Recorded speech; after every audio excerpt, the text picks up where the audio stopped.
At the University of Regina, the Equity, Diversity and Inclusion Digital Resource Hub showcases impactful EDI initiatives across the campus. It's a centralized, accessible resource for our community and post-secondary institutions nationally. Join us to hear the stories behind the initiatives shaping our campus.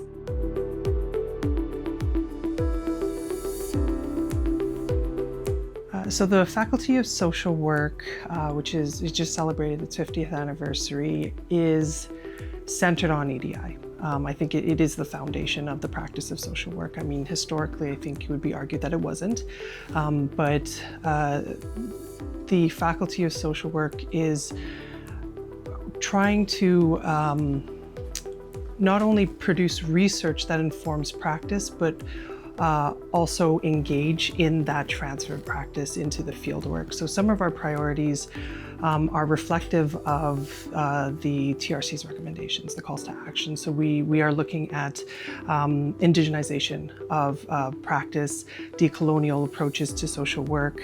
So we've got multiple researchers who have a history of practice in child welfare, who are also researching child welfare, have those connections and are trying to create best practices for that work. I'm Dr. Shaila Hirani. I'm a full professor and founding director of Breastfeeding Advocacy Lab at the University of Regina Faculty of Nursing.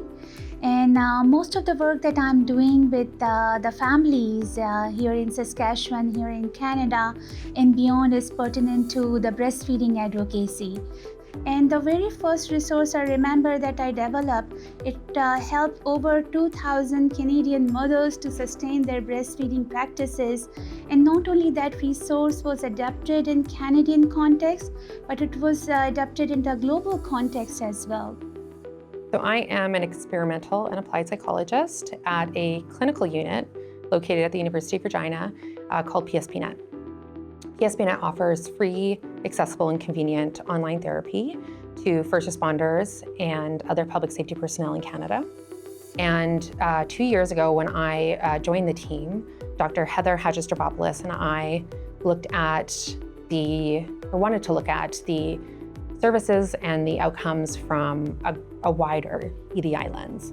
And so our first priority was to build relationships and seek advice with Indigenous communities. So in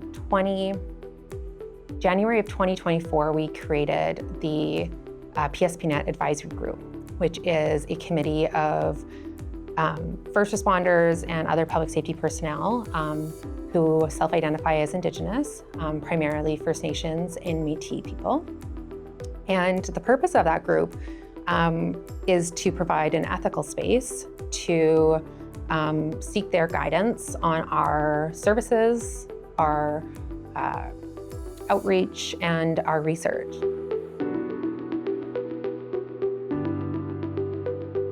Our programs are a collaborative program between the University of Regina, Faculty of Nursing, and Sask Polytech. And we have an undergraduate and a graduate program. The undergraduate program is the SCBSC and the graduates, the CNPP. Both of those have designated Indigenous seats. And the percentage of the seats that are designated as Indigenous are what's consistent with the Saskatchewan Human Rights Commission, so 17%.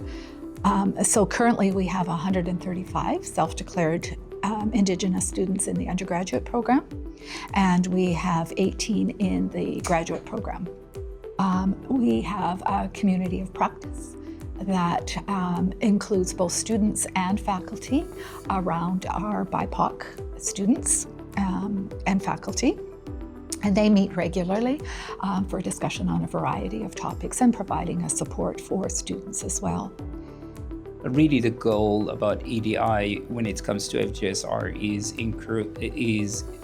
creating, our aim is to create an inclusive and welcoming space for students, faculty, and staff.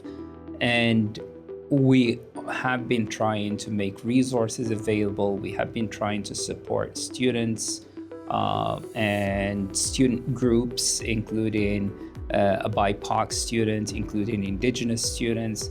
I think if you, and I started by talking about the resources, we have provided funding that is geared towards specific BIPOC groups. So those are kind of some of the initiatives that we have undertaken. However, the work of EDI is not a one and done affair. It's an ongoing project.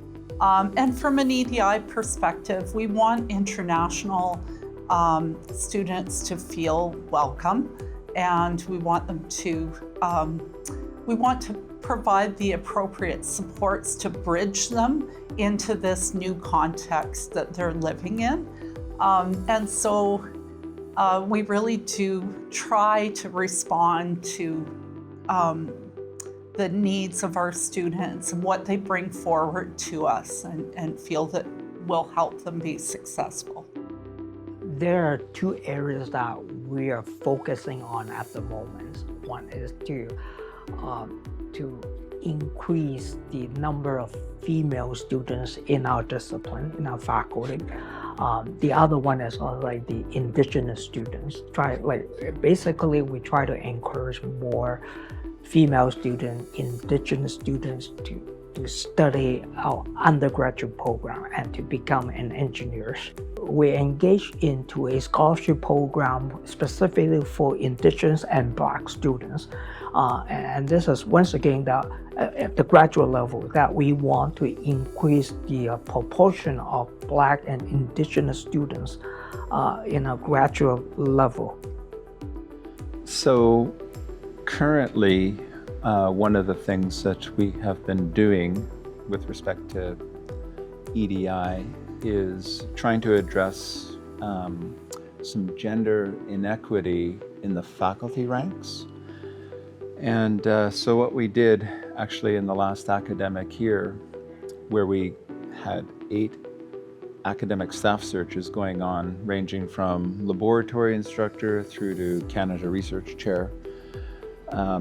For the positions that were in the faculty ranks, we targeted the advertisements to applicants who self-identify as woman.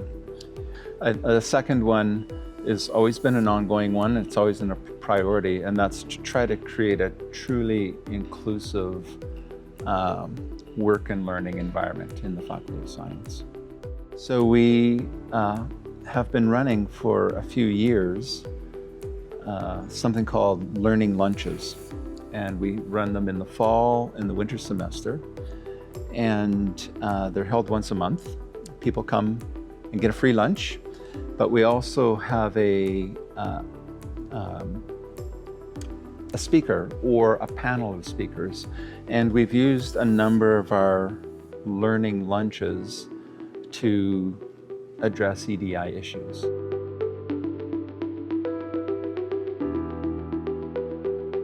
So our department is a unique department in some ways. We're a bridge of 2 programs, so Women and Gender Studies and Religious Studies.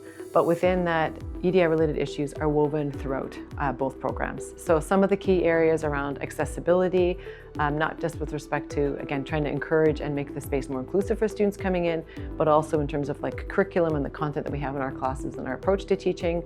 Decolonization is, again, a central theme in many of our courses, as well as in our department approach and practices.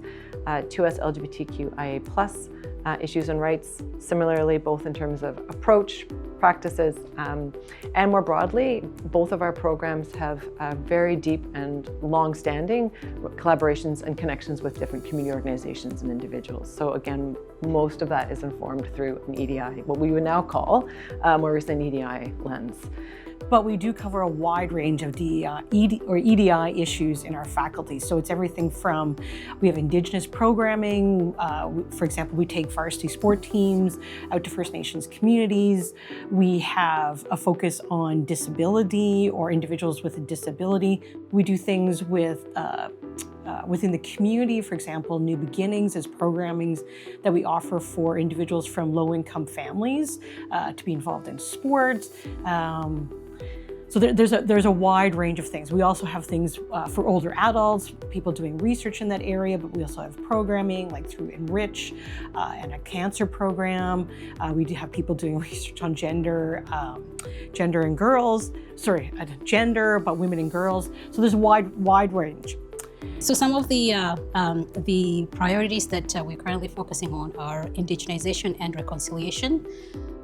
We're looking at our hiring and admissions to make sure that we have diverse representation, building cultural competencies amongst the faculty, staff, and students, and embedding inclusive practice into our teaching, research, and public engagement.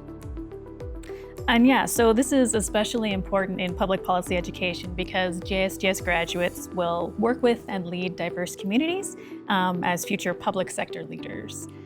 Some of the things that we're working on right now is inclusive event planning guidelines. And for that, we're looking to make sure that we ask questions in the event registration about accessibility needs. And then once we gather the information, we make sure that the space that we have is geared towards, the responses that we've got so far. Yeah, and one of our most popular initiatives is our EDI discussion series, and that launched in 2021. So we've covered a lot of different topics, including supporting and empowering BIPOC voices, working effectively with First Nations and Métis communities, supporting mental health in the workplace, and embedding EDI in HR practices. We prioritize, I think, a lot of stuff related to work. So how does EDI relate to when we're at work? So again, women in leadership, disclosures of EDI related issues. So that would be like sexual orientation, things like that. And so as a business school, it's how this impacts us when we are at work. So at the University of Regina, I basically wear two hats. So let's talk about the first hat. That will be kind of the director of GATE, which is the Graduate Advanced Training and Entrepreneurship. And so when it comes to EDI, our clientele are graduate students, which are very diverse when it comes to, a lot of foreign students that take classes here. So when it comes to one of our guiding values for GATE, it is looking for innovation for all.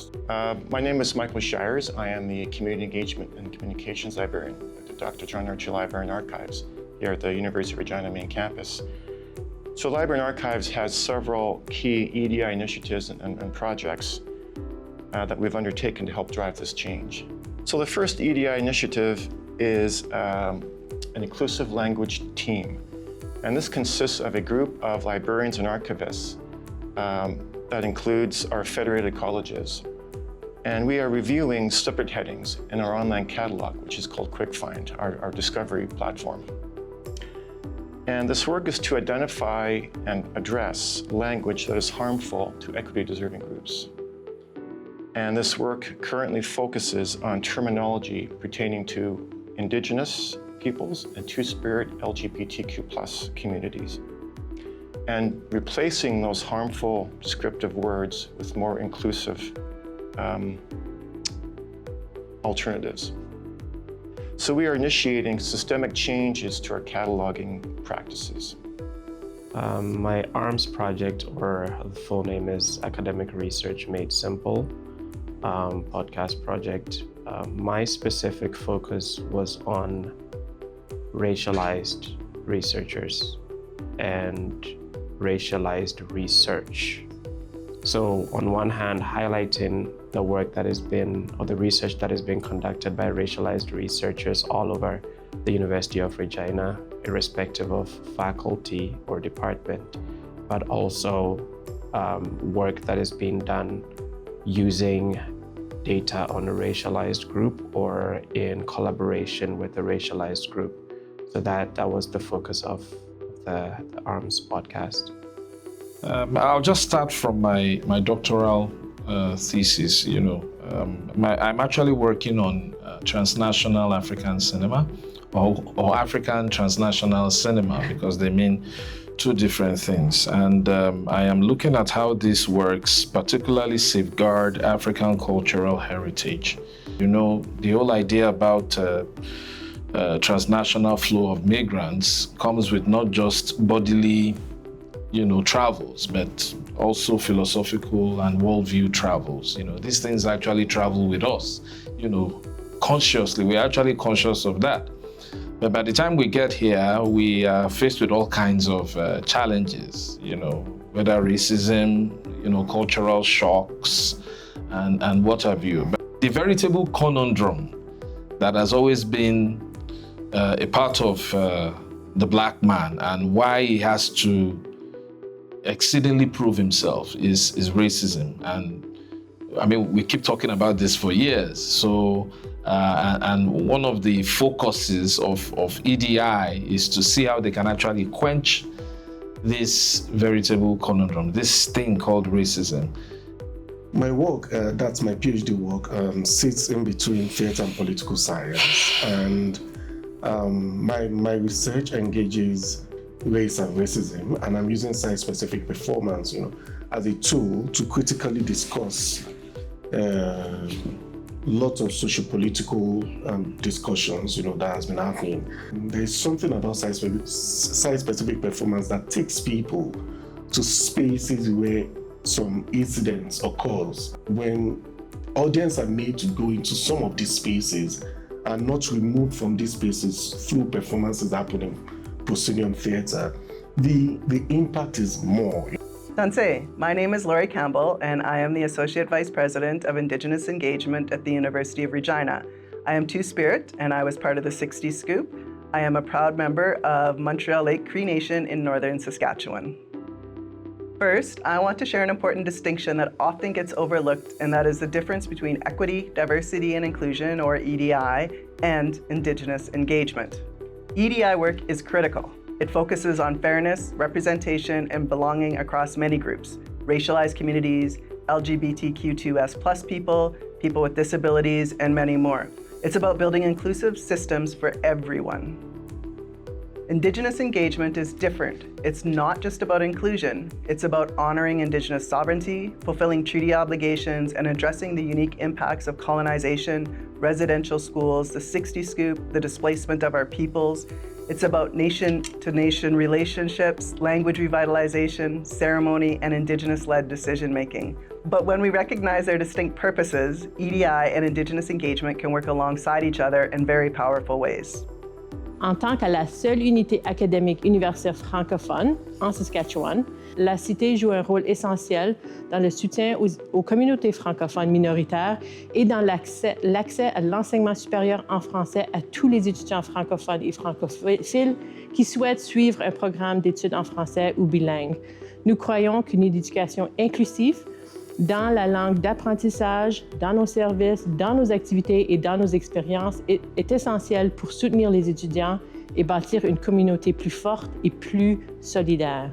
L'engagement communautaire est au cœur de notre approche, tant qu'en termes d'emplacement qui favorise et célèbre l'inclusion, comme ici à la Rotonde, qu'en termes de mise en relation des étudiants avec la communauté francophone minoritaire très dynamique.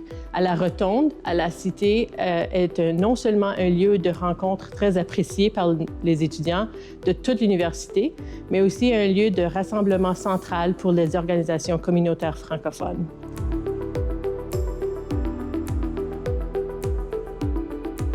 We have 2 research engagement manager roles, which I'm part of. These positions were created together by the Office of Vice President Research and the Office of Indigenous Engagement. The REM team is focused on promoting ethical research engagement across all equity-deserving groups at the U of R. They coordinate initiatives that support inclusive practices, connect diverse researchers and opportunities, and encourage collaboration both within our campus and with communities beyond it. So what's our vision? It's to expand research capacity at the U of R by embedding equity, diversity, and inclusion into everything we do. That means embracing social innovation, building respectful partnerships, and creating space where academia and communities can come together in culturally meaningful ways. Our role focuses on advancing research engagement across all equity-seeking groups. And our role focuses also on promoting inclusive research practices, in promoting or supporting diverse researchers, and also on foster respectful relationships with communities within Canada and beyond Canada. Something very interesting that I'm seeing is this growing people are embracing more EDI, not as a barrier, as a fear, but also as an opportunity. They see from a researcher's perspective. When we assume or we bring or open spaces that are safe, are respectful, that everybody feels included, there are more possibilities of participation, especially from the community. And that means that the research that academia creates will have more impact.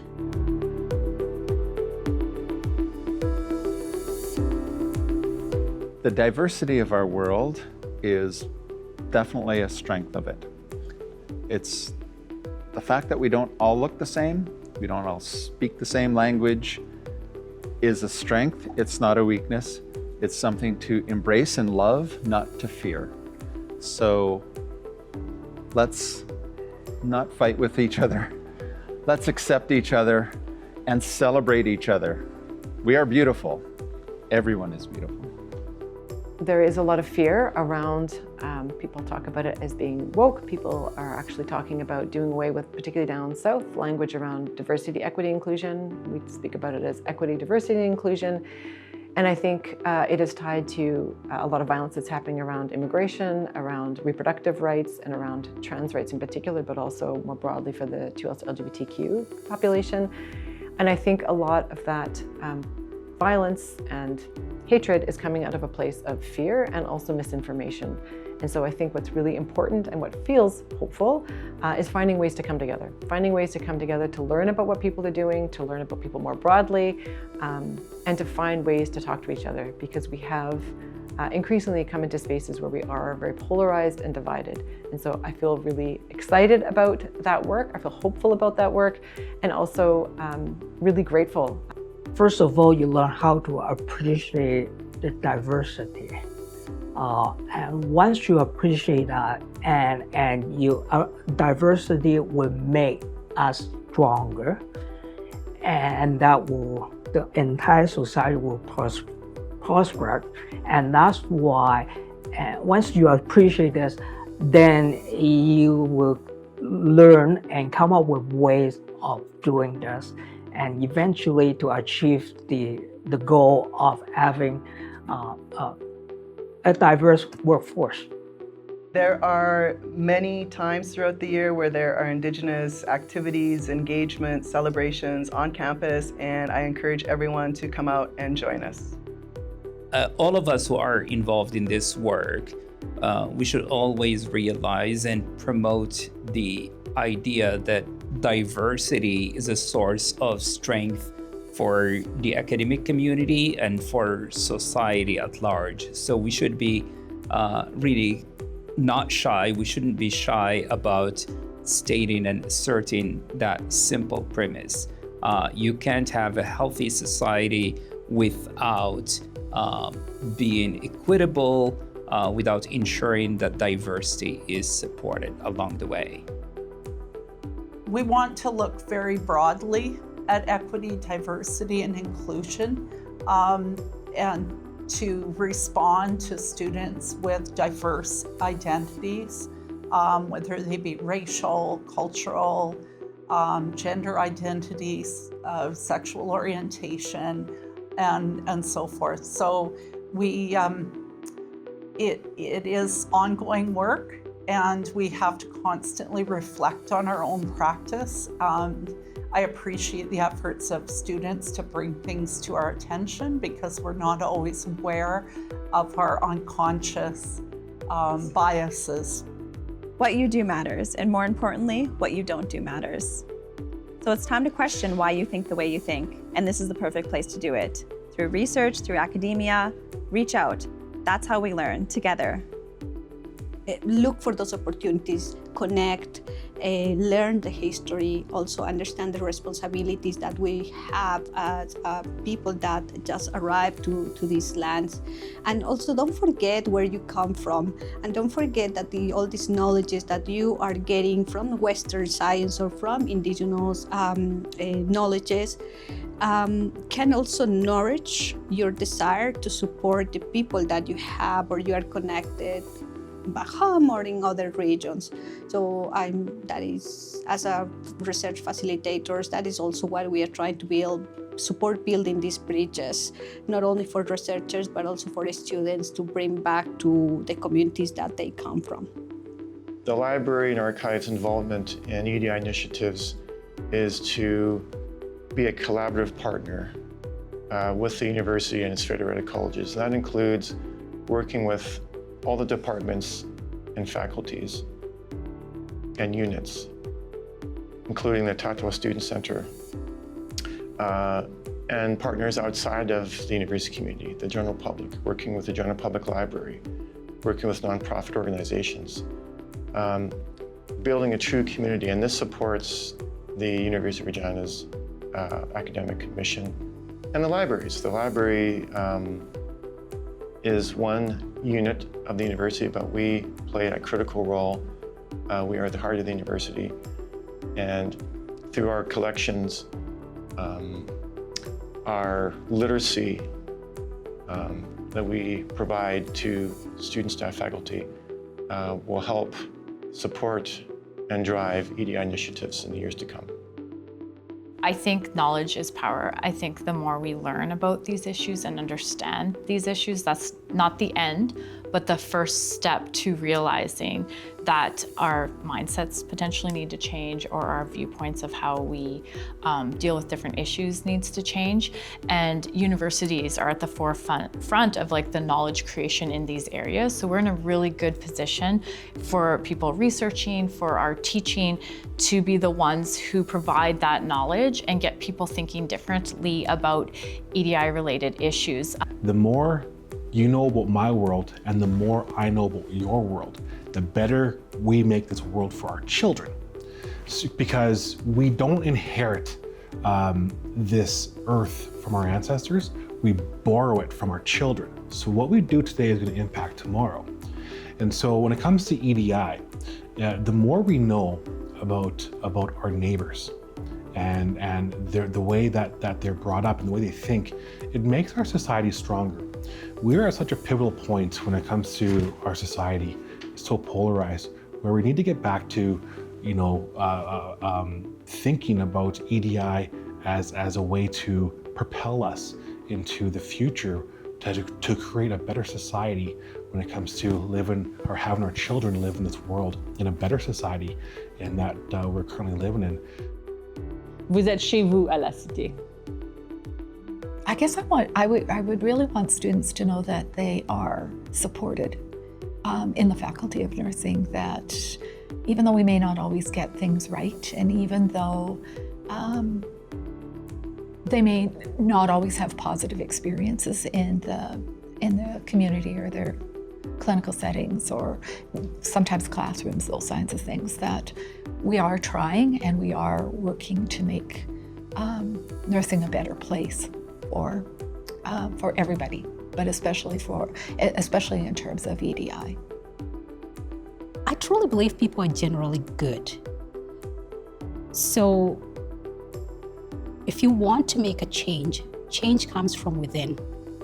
So when I was talking about that unconscious bias, what are some of the things I can do? I can identify that within myself. I can spend time within myself, do as much research, as much reading, training that I can to understand what biases do I have, what biases do I bring in, and how can I overcome those? And if I can do that, then I know that I can bring the change that I want to see. So you want to bring the change that you want to see, that change starts within you. So look within yourself, identify it within yourself, and then do something about it. Just really listen. There's so many people out there with such good and extensive knowledge, and they're willing to share that with you. So just really be open to learning and creating and exposing yourself to different opportunities. I want to say thank you. Thank you to the PSPNet advisory group members for everything that they have done in collaboration with us. Your advice and guidance has been instrumental in all of the initiatives that we have done so far, and I look forward to our continued collaboration.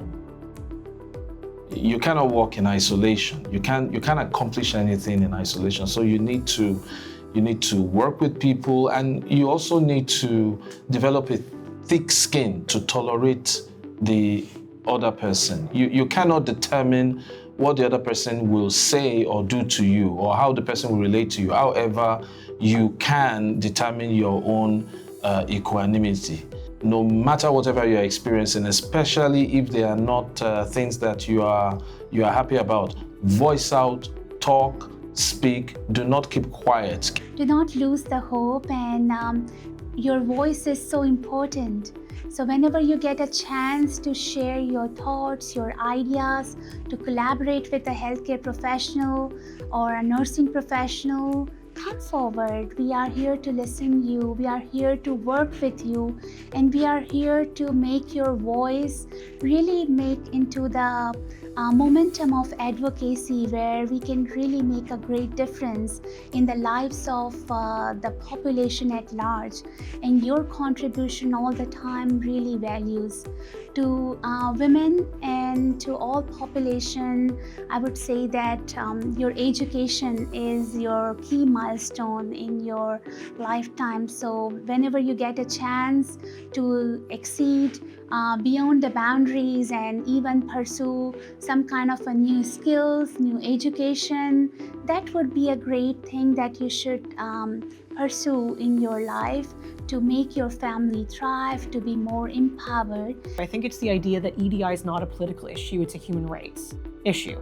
That it's something that it's about respect for individuals.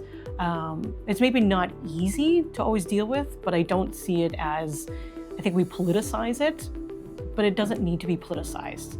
It's just treating people with respect. Be intentional about creating communities, about speaking to people, because Canada is so multicultural, but then everyone really seems to be in their silos and their bubbles. So just be intentional. Anybody you meet out there today, just speak to them.